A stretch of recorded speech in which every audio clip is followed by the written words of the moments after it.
Thank you. Thank you, Ms. Porter. Dr. Patterson, could you summarize the purpose of this hearing as it was intended to be held? The purpose of the hearing, as I understand it, is to look at the national security implications of U.S. international religious freedom policy in the state of the globe. Okay. And Dr. Mobbs? That's my understanding as well. Okay, so the summary that I have says, this hearing will examine the administration's oversight of assistance to organizations promoting religious freedom for oppressed religious minorities and others persecuted. The hearing will also examine how global religious persecution presents national security concerns. So one of our top goals today is to have the United States government stop organizations that persecute religious minorities, correct? So if we want the United States to be successful in that, we need to understand exactly what religious persecution looks like. And many of you have given helpful examples today. I want to consider a different example. Let's say that an organization creates a list of people that it fears is going to commit crimes. And we have that organization says in writing that it's not using religious affiliation. It's just about crimes. But we see the list, we do the analysis, and we can confirm that 98% of the people on the list are part of a single religious minority. Dr. Patterson, could that be an example of the type of religious persecution that we're trying to prevent with this hearing? If I understand the parameters of what you just said, I think one of the things that we would be concerned about was that, as I understand it, you're talking about preventing a future wrong by going after this group rather than them having committed any crime in the first place. And of course, that's a much larger legal principle that we don't want to go after preventing someone that we might think might do something down the road. And definitely not based on their, if the main guiding fact seems to be to get on this list being a particular religion as opposed to anything that someone has done, we would be concerned about that. Dr. Mobbs, what do you think about that? Would you want to know more at least? I would want to know more. Okay.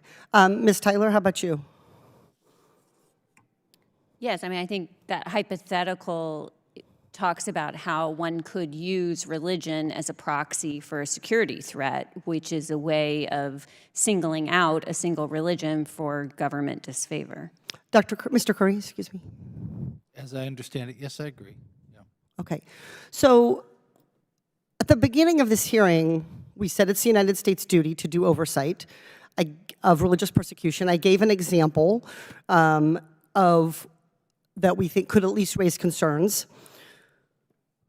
Let's say we find out that the organization making this list is the FBI, and that the religious minority is Muslims.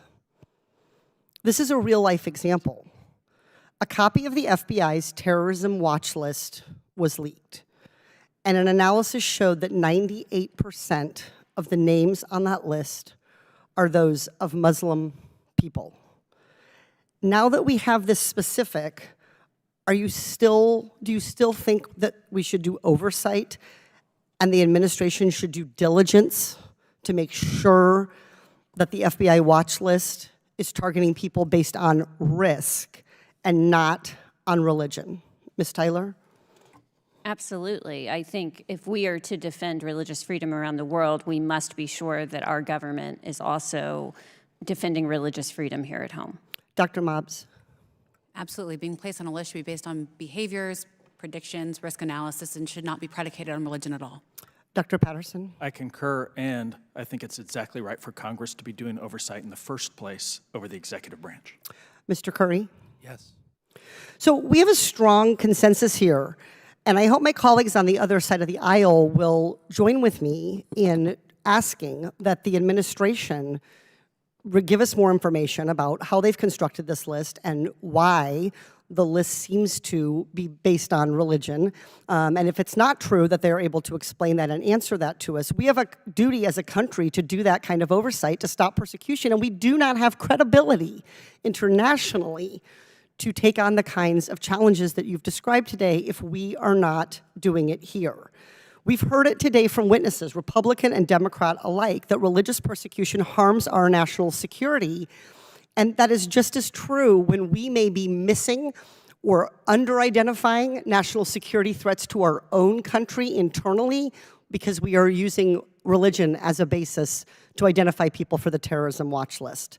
The committee needs to keep pressing on a bipartisan basis to do oversight on the FBI's terrorism watch list until this issue is fixed or until our questions are answered. I yield back. First of all, I'd like to